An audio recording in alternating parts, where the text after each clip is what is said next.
This episode comes with a warning.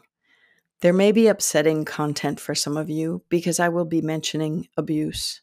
I'm not going to be getting into the details of the abuse, but the fact that I'm mentioning it might be upsetting, and therefore you can choose to listen or not listen.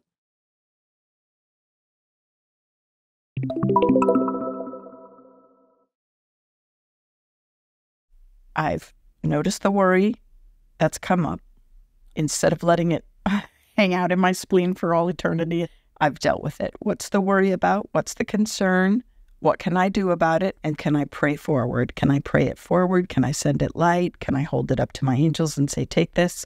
Keep me posted, angels, if things change, and give me signs that if there's more that I can do, I am open and receptive, and then trust that.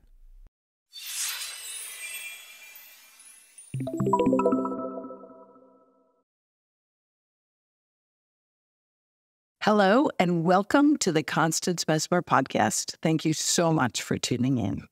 Today, I want to touch base on two more organs. I want to talk about the kidney, which in Chinese medicine is where fear is stored, and the spleen, which in Chinese medicine is where worry is stored.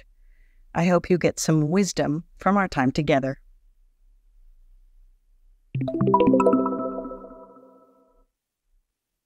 The reason why I want to tell you about these is because when I'm doing healing work on people, I get a lot of psychic impressions out of the energy stored within not only the chakras, but the organs.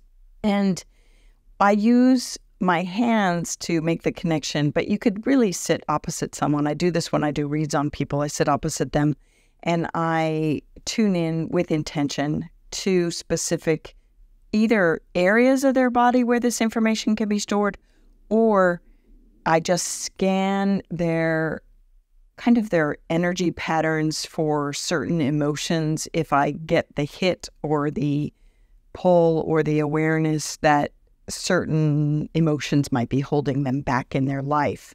And so the reason why I think this is a great topic is because it's teaching you about the energy patterns that are impressed upon the soul and preventing the soul from maybe expansion or moving more greatly into one's power or presence on the planet, and different things that might be holding you or others back. So I always teach this class with the thought that you can use the lessons that you learn for your own good and your own benefit, or I might have mediums and psychics and light workers that are also tuning in for developing their practice in these other ways.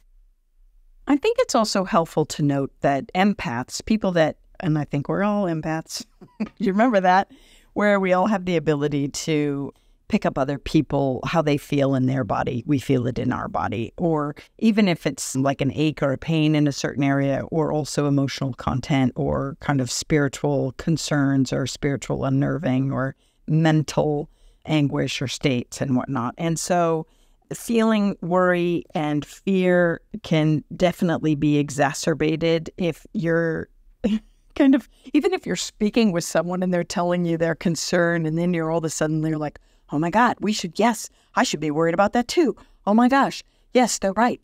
I'm going to be afraid too. And it's like, whoa, slow down. I feel it in my body. Of course you feel it in your body like they feel it in theirs, because you're relating to, but also maybe you're empathically picking it up. And maybe there really is nothing to be afraid of or worry about. And you need to come back to your center and be like, oh, I'm just relating, or I'm empathically picking up their state. And I need to just get back into my perspective and my state, because they're firing and operating from all of their impressions, whether they were belief patterns that they grew up with or experiences that maybe they like it. Maybe, some people love drama. And so that's where they like to be. It makes them feel alive for various reasons, which is a whole other episode. But just realize that you could also be picking up empathically. And I definitely use my empathic skills, when I do reads on people. I'm like, all right, how do they really feel in their body? And I use my body as kind of a radar and a mirror so that I can ascertain what's going on with them at a deeper level. And it's for all of these reasons that I want to take another pause in our journey through the chakras and stop at the nearby organs, especially when I find so much information when I am working on people.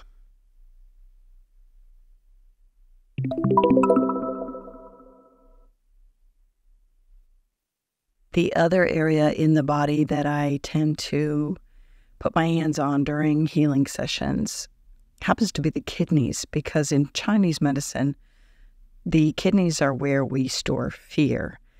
And oh my gosh, I have to tell you, I have uncovered some real showstoppers in the kidneys for people. This is just where I don't know why I tend to Chinese medicine. Maybe it's that Asian man that I channel that just comes through me sometimes when I'm doing the healing work. And maybe this is the system that he's comfortable with, so it's familiar to my essence. But this is where I tend to uncover depths of fear that may be preventing people from moving forward in their life. Listen, the fears that I find stored there are like the other emotions that I had mentioned before, where they can come up in a moment to protect you because you're having a scary or fearful experience or fearful response to an experience. And they are meant to propel you to movement or some kind of a shift in your behavior or run, get away. This is not safe or this is uncomfortable. But stored fear that has been building and percolating, whether from experiences from youth or, whether it was psychological or physical, sometimes these things get embedded in our psyche and we function our life from those. And any then future experiences that trigger a similar fear hold us in those states, whether fight, flight, freeze, or even, there's this other one that's extreme. It's a play dead where we just can't do anything. And so I just encourage you to ponder any fears that might be co-directing your life in this experience. And if, there are steps that need to be taken and what steps need to be taken to work through those fears. I, for one, used to have a little bit of a fear of heights, a little wooziness. But I remember one time I was traveling to the Grand Canyon and I said, this is it. I'm going to resolve this fear. And I thought, I'm going to head down the switchbacks and look over the ledge. And I was kind of freaking out because I was like grabbing the wall as I was heading down the canyon. And I noticed this squirrel darting all over the place. And so I stopped and I talked to the squirrel. And I said to it, in my mind, using all the soul awareness skills that I've taught you, I said, oh my gosh, how do you do it? How do you do what? The squirrel said. I said, how do you dart all around on the canyon ledge there without being afraid? And he said, I'm sure-footed. I said, what? He said, I watch my feet and I move around where I'm going. And then when I want to look over the ledge, I stop, grab my stance, and I look around. And then when I want to move again, I watch my feet and I make sure that I'm sure-footed, knowing where I'm putting each step. And I was like, wow, okay, I can do that. Now, this is very not normal for Constance, because usually I'm like walking and looking around, and no wonder I would be one of those tragic accidents that can often and sometimes happen at the canyon where people just, it's horrible. So I didn't want to be one of those casualties. So I, from that point on, did what the squirrel recommended, became more sure-footed. And I not only walked a great deal of the canyon switchbacks, but I also did miraculously get the mule ride down in the canyon. That's another manifesting story that I was not signed on for the trip. You usually have to do those months and months in advance planning for the mule ride and the overnight. And I signed on and they said, there's no way you'll get on. You're a single person. I said, no, put my name on the list. I just, Spirit had told me, you're going on this canyon ride. Just don't believe what anybody else says. Just put your name on the list and you better get all your supplies. And I was like, oh, okay. So I put my name on the list. I went shopping, got the supplies, went back to my hotel room. This was before cell phones. Can you believe that? And I called the front desk, or no, I stopped back into the front desk at the Canyon Lodge. And they said, oh, didn't you get a call at your hotel? You've been included, like 5 people dropped away, a family, and you're able to fit in. And I was like, oh, of course, yes, I have everything I need. So this is great. So I was able to go on that trip. So therefore, it was, to me, it felt like a reward for embracing my fear, moving through it and conquering it, if you will. And so not only did I go down on muleback down the canyon, and then that was like, wow, I had to put my trust in the mule to be sure-footed, which my mule was. It was fabulous. But I also then decided, oh, man, forget this. I'm going to go the next level. And I signed on and got a helicopter ride over the canyon. And of course, I was like, golly, I hope this doesn't add to the erosion. I'm always the environmentalist. And in that, when I signed on for the helicopter ride, I said to myself, and the universe, I really want to be the co-pilot. If they do a co-pilot place so I can have a really good view. And I saw myself as co-pilot, and sure enough, that's where I got front seat to the side of the pilot, which was great. That was a beautiful opportunity to overcome my fears. It was determination on my part to be like, I need to move through this. Listen, also because of my past experience of the sexual abuse and the molestation, it took place in bed. And so I used to have night fears and not wanting to really sleep alone. I used to pray myself asleep. And that was great. That really taught me to calm myself and to really put my, self in God's source energy. And also later on, I had to overcome that fear when I accepted a position where I got a cottage in exchange for daycare, childcare services. So I lived in a cottage all by myself, and I got to stay there overnight. Now, interestingly enough, the first time I moved into the cottage, this strange man showed up at my door because he saw the moving van. And I recognized the man as kind of this guy on the island that just liked to date younger girls. And I was young and he was older. And I was like, ew, fear radar went up like creeper. And so there was no lock on my door, on the cottage door. And he came in and he's like, oh, I noticed you're moving in, and where are you from, and what are you doing, and can I help you? And I was like, no, I'm all set. Thank you very much. And off he went. And that afternoon, I immediately called the owners of the cottage, my employers, and I said, I need a lock on the door that functions, because it just allowed me to feel safe. And so later that afternoon, there was a lock on the door. I had to do that. I wasn't afraid of him coming to my doorstep anymore, or anybody invading my privacy in my home or in the night, because I was really ensconced in the trust and putting out the energy of manifesting safety, safety, safety. But the lock made me feel more comfortable, in one way.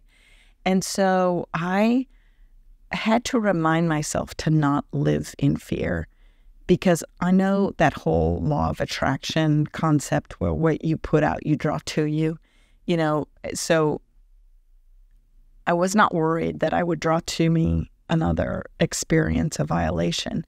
But I didn't want to put out the energy of, I'm afraid, so keep giving me tests to kind of, check on my fears. I wanted to put out the energy of, I'm brave, and so I just want to live in my bravery.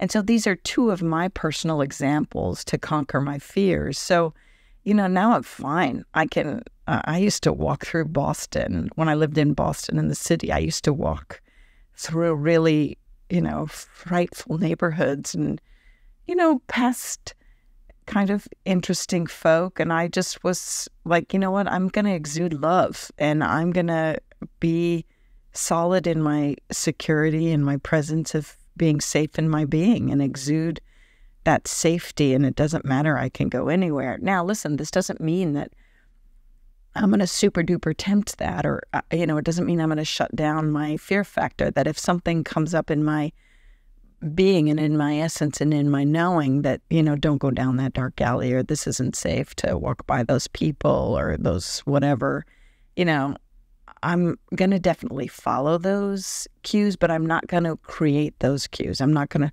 permeate and send out like I am fearful and I have to be afraid of everyone and everything. No, I do not allow triggers in my life. I allow my awareness to be open to the experience for what it truly is. I do not live in fear of heights or people, coming at me or, whatever. I just am instead managing my energy, mastering my thoughts, and living true in my essence. And I'm projecting and manifesting my safety and my comfort, and my world is safe and I'll be fine and I'm blessed and protected. That experience was in my past.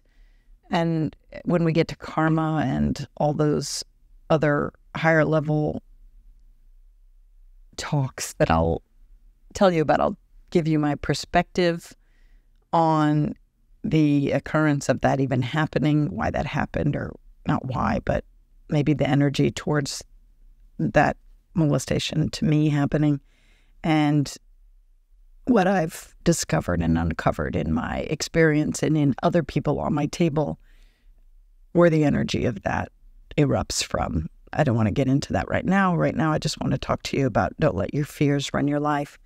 And so it's not, I remember someone saying, you're either living in fear or either living in faith. And it's not faith. I just want to say it's more a mindset of, that's not in that fear does not have to live in me. And so and that's what I've learned. That works for me. And so I'm sharing that with you to tap into and notice if there's anything going on in your fear sector in your being that can, affect how you function from your 2 chakras that are around this area in your body. Of course, it is the heart, how you're able to give and receive love, to yourself and others. And also your solar plexus, who you are, what you came to do, personal power and self-esteem. And if you are wrapped in fear, that will block all of those energy centers. And so I just encourage you to go deep inside yourself and kind of look at your fears and what you need to do to process them or work through them, whether it's therapy or working on it on your own or looking up articles on how you might move through it, move past it, or opportunity for clearing. Yeah. Now, why do I want to bring this up? It's because we're moving into the upper chakras. And the thing is that fear can block you wholeheartedly from... Fear can block you wholeheartedly. That was a good Freudian slip that was meant to be. It can block you from being the magnanimous, soulful, spiritual creature being that you are. Why do I say this? I've had experiences of people in my healing work that are really powerfully connected to spirit and source energy and on that route, like a bodhisattva, but they are held back by their fears. They're in perpetual states of like, I can't go out. I don't trust people. I think people are out to get me, all of these things. And that is not a spiritual perspective. That is fear perspective. And so it doesn't matter how enlightened someone can be getting if they're being held back and depressed by these fearful states of being. And in my work, when they come to me for healing work, they're so stuck in this paradigm and so stuck in this looking through life with the filter of fear. My work cannot help them. This is their journey. Sometimes it's their journey for their entire life, or sometimes they have to get kind of sick and tired of it, that they're ready to bust out of their own prison, if you will. Yes, life could have given them experiences that put them in the prison. But as we adult, as we grow spiritually and consciously, which hopefully is occurring, we come to realize what are our kryptonites, what are our strengths, what are our weaknesses, and how do I remove the weaknesses that hold me back so that I can move forward in my life. This is really important.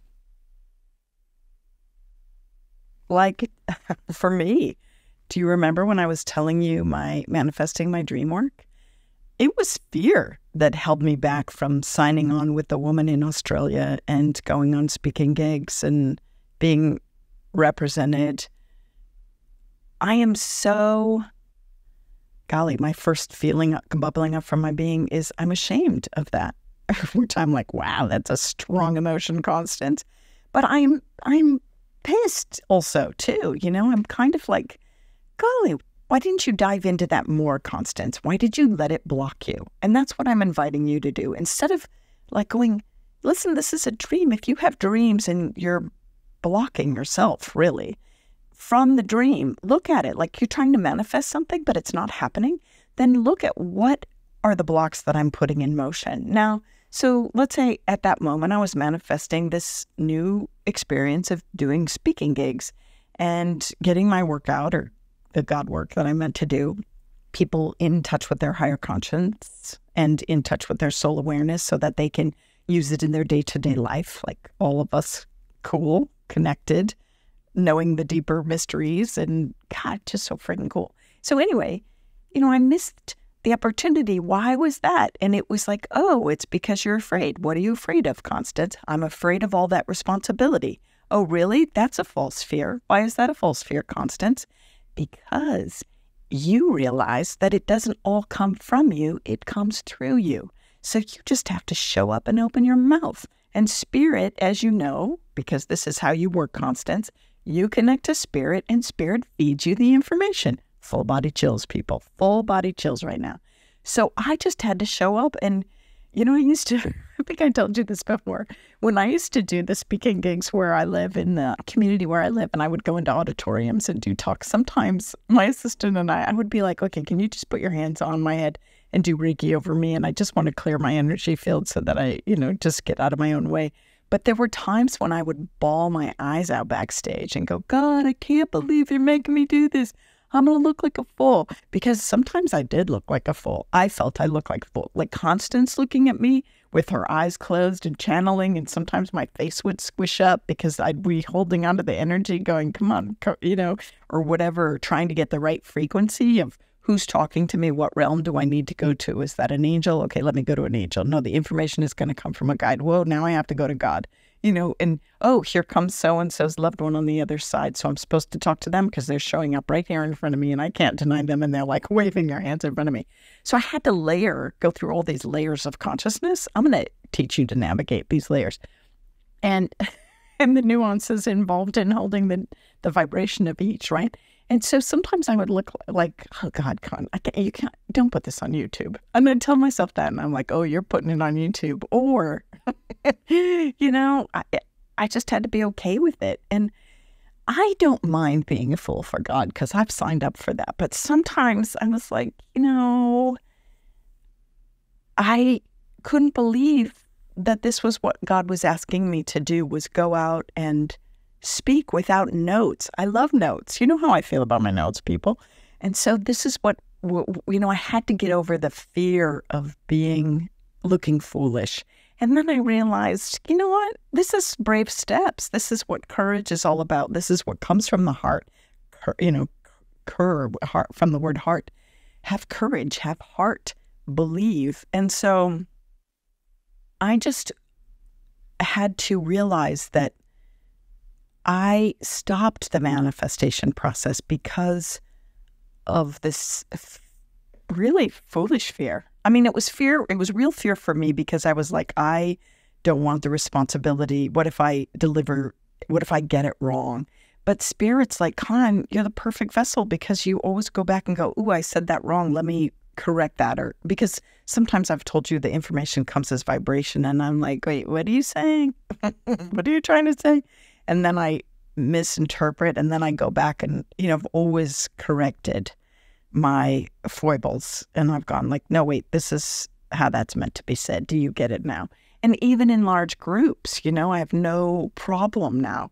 And so I realized that even though that it was that fear of being perfect that held me back, or the inability to be perfect or be exact or whatever, that now I look back and I was like, oh, you were so young. I was barely 30. I wasn't so young, but it was young to me. And now I'm like, I don't care. Now I don't care. Now I understand that. Mature woman, I don't care. I don't care that I'll look foolish, or I'm fine with that. It's really about the message, and people are either going to get it or not get it. And it's either going to work and resonate, or it's not going to work and resonate. And so, depending upon where people are at, or where I'm at, or if I'm the deliverer of the message they want to hear. So I just encourage you to look at your manifesting potential as it correlates to fear factors that are holding you and filtering you from really receiving what it is that you've asked for in your manifestation desires. Yeah?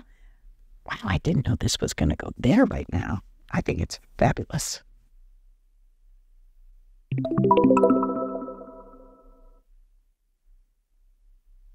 Okay, I might as well throw in the spleen. The spleen in Chinese medicine is where worry is stored. Worry, worry, worry, worry. Ah, yuck. Don't even worry. This is what I do when I have worries, all right? I'm like, oh, I recognize I'm worrying. What the heck are you worrying about? You're putting that energy on the future, Constance. Stop it. And so I also say to myself, well, what are you worried about? And then I talk myself down off the worry wagon because I'm like, really? Is this a real worry? Now, listen, if there's certain things, and then you're like, all right, I need these skills or tools or whatever, do I need, it really is a, what are you worried about? And I write this down, me journal, because journaling helps you get to the subconscious material, right? That you didn't even know was there necessarily. And so I write it down, what I'm worried about. Well, what will help stop the worry so that I can move forward? And then I see what comes up. And then I say, okay, do I really need those? Yes or no? To feel better, then okay, great. And then once I've resolved that, then I take it and I say, oh, I'm still worried. There's these still little threads of worry. And spirit is often, angels, my guardian angels, like, just give it to me. So sometimes that's what I do. I just say, listen, this worry is nonsensical. There's no sense to it. Maybe I've been conditioned, oh, worry, worry, worry. There was a little thread of that in my family history, plan for the worst and pray for the best, or hope for the best and plan for the worst kind of thing. I'm so tired of that. That's exhausting. That's really exhausting, that plan B stuff. Just know that you'll have the answers when they come. So I take this worry and I give it up to the angels and I say, can you hold on to this and transmute it? Because it has no place in my life right now. It's exhausting. Worry is exhausting. And it's not a good use of my energy, because these emotions create an energetic barrier. We've been through this before. I've told you this. And so with the spleen, where we store worry, and God, love the Chinese man for this. The wisdom is there. This is definitely where I find it. But then sometimes when I put my hands on people's spleen and I go, whoa, there's worry. Where is it? What does it relate to? And sometimes it's mental anguish. It goes straight up to their brain and it's in a mindset. They were raised by it. And then I say, listen, you're going to have to practice skills to notice and recognize awareness, breath, care, ABC. Recognize when you're going through this. Take a breath to calm yourself down and care. Like, is this a ludicrous worry? Is it a substantial worry? How do I deal with it? Is it just an old pattern of this is the behavior that we go into when this comes up? And how do I resolve that? And how do I repattern and rehabituate? How do I recreate new habits so that, I'm going to troubleshoot. This comes up as a little worry. It's going to be fleeting because it's teaching me to troubleshoot. I troubleshoot, then I resolve and move on, not hold it for, oh my gosh. Project love forward. When you're concerned about a meeting or anything and you're worried about how it's going to turn out, I would tell students, my Reiki students, hold the energy of the whatever it is you're worried about in Reiki light, to just give it Reiki, send it healing love light, and, project love before you so that you know it's going to work out, that you'll have everything you need. You'll, in the moment, it'll all work out. You'll be prepared. Now, if there's anything that you're worried about, like, oh, listen, I'm going to teach a Reiki class soon to a family. And I was like, are you prepared? You're going to need to reread your notes on how to do this class unless you're really going to channel it. And then I'm like, all right, I need to remind myself how to do the attunement process because it's been so long. It's been a really long time. And so the nice thing about the attunement process is that it's very meditative.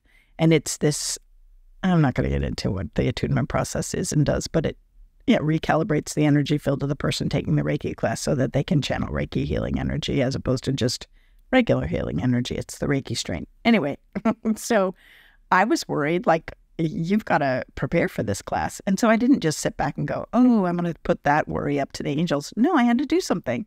So every day I've been doing a meditation and reading through my notes, class notes, and how do I want to tweak it for this particular family, tuning in.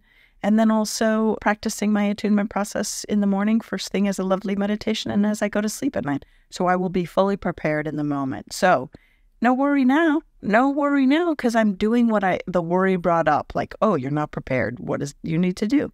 But when it's foolish worries or things that I can't control, then sometimes I'm just like, you know what, pray ahead. Just send the light ahead, send the love ahead, and help me resolve this. So backing up, recapping, I've noticed the worry that's come up. Instead of letting it hang out in my spleen for all eternity and, months and weeks and days or hours, I've dealt with it. What's the worry about? What's the concern? What can I do about it? What steps do I need to take? What things are out of my hand? And so can I pray forward? Can I pray it forward? Can I send it light? Can I hold it up to my angels and say, take this? I've done all that I can. I can't, it's not mine to worry about anymore. Keep me posted, angels, if things change, and give me signs that if there's more that I can do, I am open and receptive, and then trust that and move forward. So I'm asking Spirit right now, is that all we want to say about worry? Yes. Don't worry, be happy. Within reason. I love it.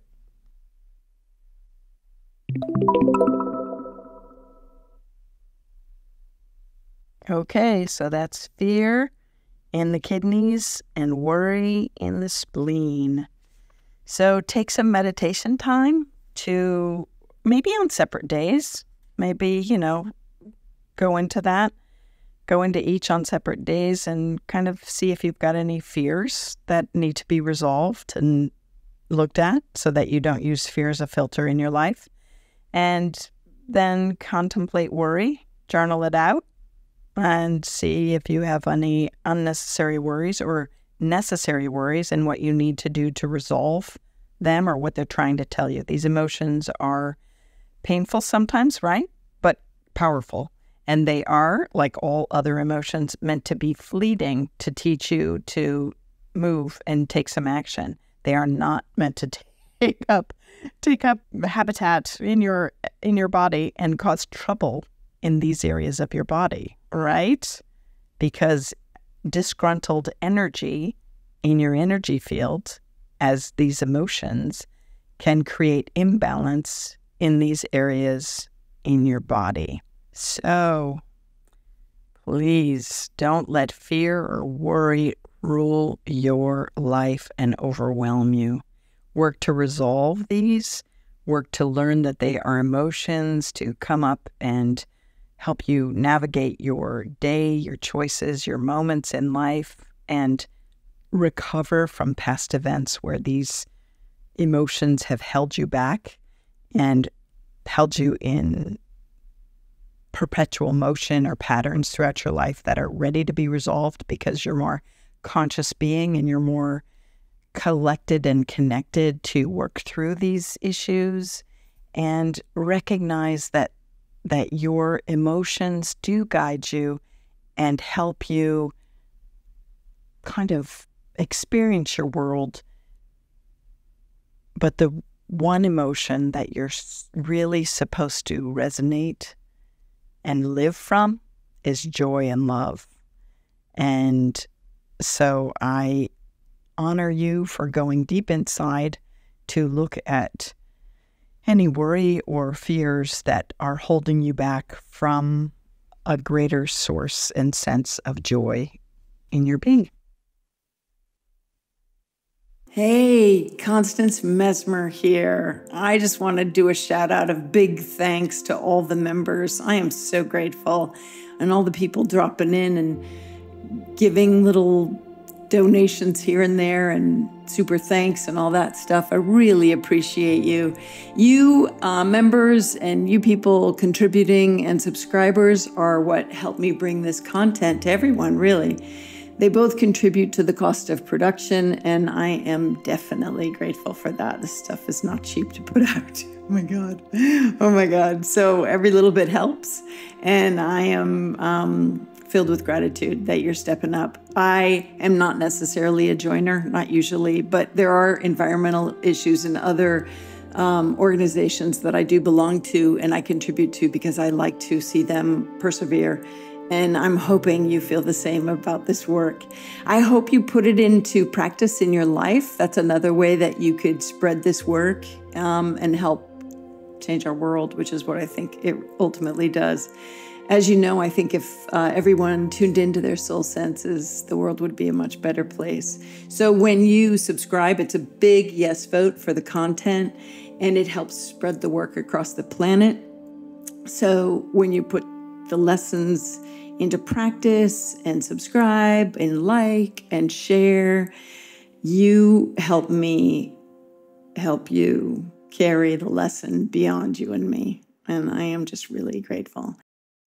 Legally speaking, this podcast is presented solely for educational, spiritual, and entertainment purposes. It is not intended as a substitute for medical diagnosis, treatment, or the advice of a physician, psychotherapist, or other qualified professional. You should not use this information to diagnose or treat a health problem or condition. Always check with your doctor. Thank you.